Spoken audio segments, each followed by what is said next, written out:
Hey y'all, happy Monday!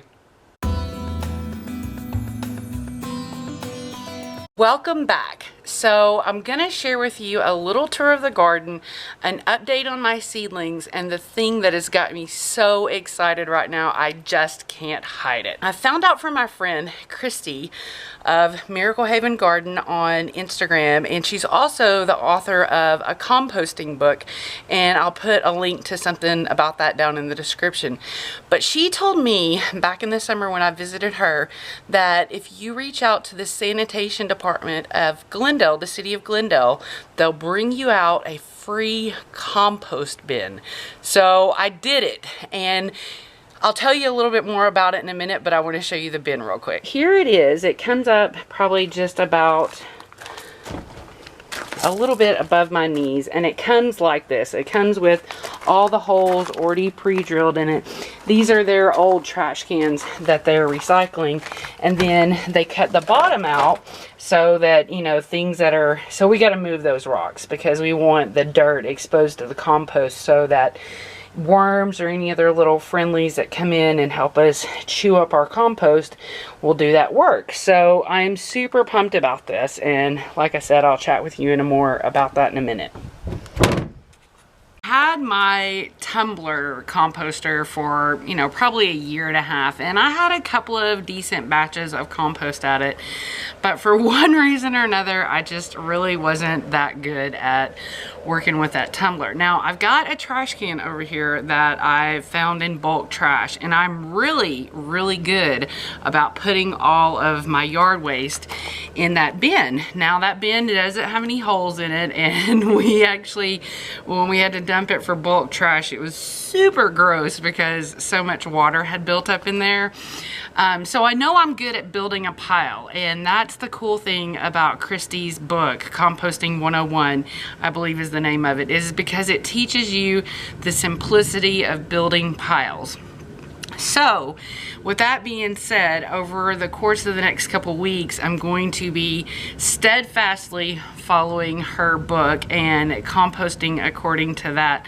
I actually was chosen to field test the book like a year ago when the book came out, but it just kind of, because I didn't have a good place to build a pile, you know, and I kept wanting to wait until I had the ideal thing. So I finally, like I said, I made the call and I got the bin. Now here's the thing, if you live in Glendale, and there's other cities in the valley like Phoenix, you can just drive down to the sanitation department and they'll give you a bin if you live in Phoenix. Now Kristi had told me when you call Glendale, they're very likely to tell you that there's a wait list. And when I called and requested my bin, it was funny because at first she said, you know, we don't get a lot of requests for that. And I said, well, I don't think very many people know about it. And after a long hold, she came back and got my information to set up the delivery. And then she said, now I don't know when it'll be because there's a long wait. So it's kind of an irony there that they don't really get requests, but there's a wait. But I marked it on my calendar to track how long it took for the bin to get here, and it was actually less than 7 days. So I definitely encourage you, if you live in Glendale, and even if you live in another city in the valley besides Glendale or Phoenix, call your local sanitation department and see if they've got a program to get their old trash cans that they've recycled, cut the bottoms off of them, and drilled some holes in that you could use to set up a compost bin. And just remember, if you get a little backup, just be patient. You're gonna get put on that list. Somebody's gonna get that order. There's just a distance between the lady on the phone and the people out there that actually have the bin. So just be patient. So I'm very excited to take you on that composting journey with me. And another thing I wanted to share with you that I'm excited about is I've really been paying a lot of attention to Gary from the Rustic Garden, and he's a YouTuber, and I think he's got a website. He's been around forever. He's a huge channel, but I never really paid attention to his videos that much just because he's in a way different zone than me, and I'm always trying to focus on, you know, what's going on in our zone for low desert gardening. But I've really gotten a lot of great tips for him in terms of growing my seedlings, and I've actually been a little encouraged to try and see if I can make some extra seedlings and starts for our community yard sale in April. So hopefully pretty soon soon you're gonna see a whole bunch more seedlings going in the house and rotating in and out between the yard, and we're just super pumped about that opportunity. So here's a little update on the babies. This side of the tray is still a little slow. The basils come up there. So I might need to, you know, I haven't had big success with loofahs or tomatillas, so I might give them just a couple more days, and if they don't come in, I might reseed them. But all the little brassicas are up, and almost all of the tomatoes are up, and some of them have got more than one up, so I'll end up splitting those up. There's just a couple that haven't come up, but then some of them have, like this one, Amish paste hasn't come up, but this Amish paste has, and it's got two. So this is seeming to do pretty well for me. And yesterday they started going outside for a little bit of sunshine, which is great for seedlings.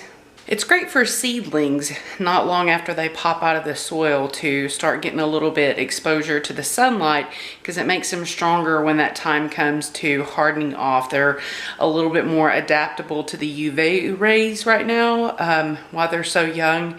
So every day they're going to spend a little bit of time outside, and it'll also kind of help them grow a little bit better. Not a whole, oh, look at there. There's some broccoli sprouting calabrese. Yay, that's fun. I was about to say there's nothing new over here, but I guess there's more going on than I gave it credit for. But I'm about to come in and cut up all this kale and get it freezing because soon I'm going to be moving stuff out of this bed. I've been trying to come in here every couple days and pull the weeds out, keep the calendula. See, like right here in the middle, that's a weed. So I try to come in and separate those out from the nasturtia and the calendula, so it's a kind of an everyday thing. Now, I don't know if you remember the wild Texas cherry that was in the bed, but I actually threw tons of little tomatoes over into this bed that had just fallen off the plant. So here's a volunteer, and we should probably see lots more tomatoes popping up all over here, and we just love it. I'm getting ready to fertilize these strawberries because they've just kind of gotten quiet and not doing a whole lot right now. So that's my next plan for them. I keep going and putting more and more seeds in here. There's a new little pea shoot coming up right there. And you can see that the peas are almost all the way up to the third rung on both sides. So we should start to see some flowers come in soon, and all these little flowers are just eking along. So we had a big harvest this week. The little girls came out and harvested all the leaves off the broccoli, and we wilted that down and had it in some vegetarian Buddha bowls.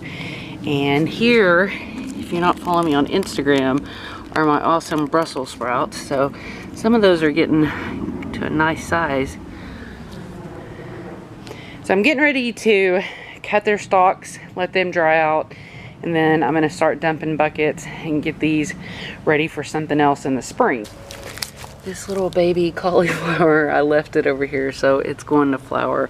I'm about to trim back this pepper plant, seriously. So if you've got a pepper plant that looks like this, it didn't get covered up as many times as it should have.